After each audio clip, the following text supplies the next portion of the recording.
Beautiful children of Jesus Christ. It's another beautiful day. It's another blessed day. And it's another message, but one of responsibility, having to be all grown up. Oh man, we all want, you know what? The funny thing is, just before I get to the message, it's amazing how when you're small, when you're like 5 years old, you want to be in grade one. And then when you're in grade one, you cannot wait to be, well, back in my days, it was standard five, because then you're the big, then you're the big shots of the school. And then you get to high school. And then you get to nowadays, it's known as grade 8. And when you're in grade 8, you want to be in matric because, then you're the big boys and the big girls of the school. And then you're the main peanuts in the packet. And then you get to varsity, then you're first, and you cannot wait to get your degree. And then once you get your degree, then you start working. You cannot start working. And then you're like 5 years in, there's like, I want to go back to grade 1. I want to go back to grade 1. I mean, how... Yes, life was limited, life was restricted, but parents did everything. I mean, what care did you have? And I lived with my parents for quite a long time after school. In any case, was I blessed or was I lazy? That's a debate for another day. But, you know what? I was well taken care of. And then there came this thing of responsibility.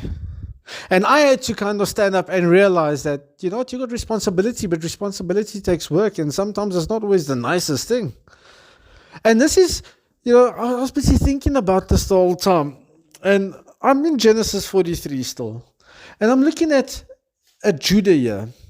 He has to take responsibility for his brother Benjamin, because his father didn't want to send him. But we know that Simeon Joseph kept him in prison to make sure that they bring the youngest son to Joseph, because he wants to see his youngest brother, the brother he hasn't seen yet.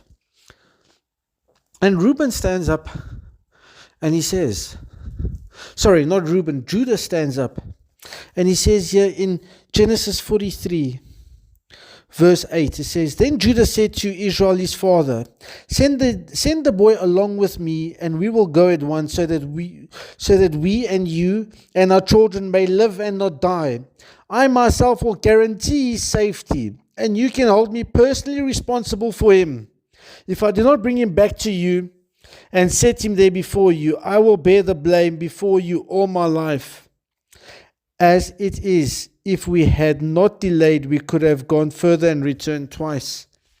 Now that's verse 8 to verse 10. See, he takes personal responsibility. I mean, we know that Judah was one of the ones there that actually saved Joseph when they wanted to actually kill him, but they sold him to slavery. But yeah, he does something that no one else steps up to the plate. And for some reason, this also takes me back to Adam and Eve. When we go back to Adam and Eve, for some reason, Adam and Eve has been coming up a lot lately when I'm speaking to people, is that when they messed up, when they ate of the fruit, instead of running to the Lord, instead of running to him, what did they do? They try to hide away. And how many times do we do that? And I'm like, yeah, why did they do that? Then I look at myself.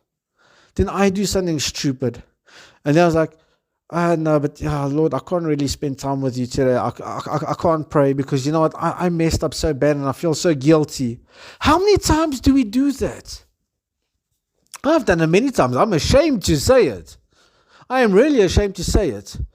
It happened not so long ago. And then all of a sudden I realized, but hey, come back to the Lord. And then someone just told me, listen here, you must get back to the Lord.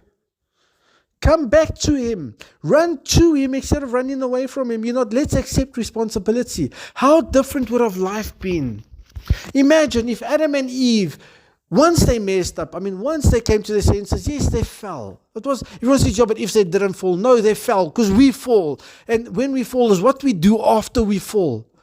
When they fell, imagine instead of trying to hide away and cover themselves and clothe themselves when they had no shame, imagine instead of doing that, they ran and they said, Lord, I'm here. Like a little child who goes to the father and mother says, Mommy, or Daddy, help me. I messed up or I got hurt or whatever the case is. Imagine if they'd done it, how different life would have been. Guys, let's learn to take responsibility. Let's stand up and say, okay, listen here. Yes, I made the mess or whatever the case is, but let's stand up, let's take the responsibility and see how different life would be. And that is my message for today. Blessings, guys.